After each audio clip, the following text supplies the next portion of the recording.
সারা বিশ্বের দ্বিতীয় বৃহত্তম আখ উৎপাদনকারী দেশ ভারত। বিশ্বের মোট আখ উৎপাদনের প্রায় 25% শুধুমাত্র আমাদের দেশেই তৈরি হয়।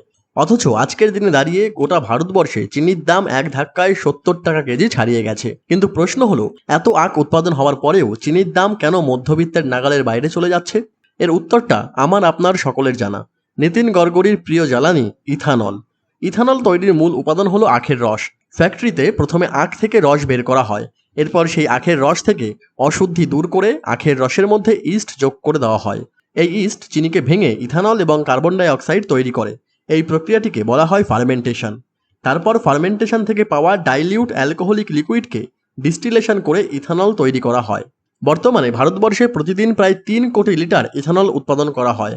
এই বিশাল পরিমাণ ইথানলের যোগান দিতে গিয়েই আজকে ভারতবর্ষে চিনির দাম মধ্যবিত্তের নাগালের বাইরে চলে যাচ্ছে।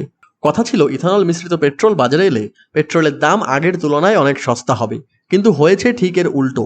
একদিকে E20 পেট্রোলের দাম যেমন বেড়েছে, একই সঙ্গে পাল্লা দিয়ে এবার চিনির দাম কেজি প্রতি 70 টাকা ছাড়িয়ে গেল। এই বিষয়টিকে আপনি কিভাবে দেখছেন সেটি অবশ্যই আমাদের কমেন্টে লিখে জানাবেন।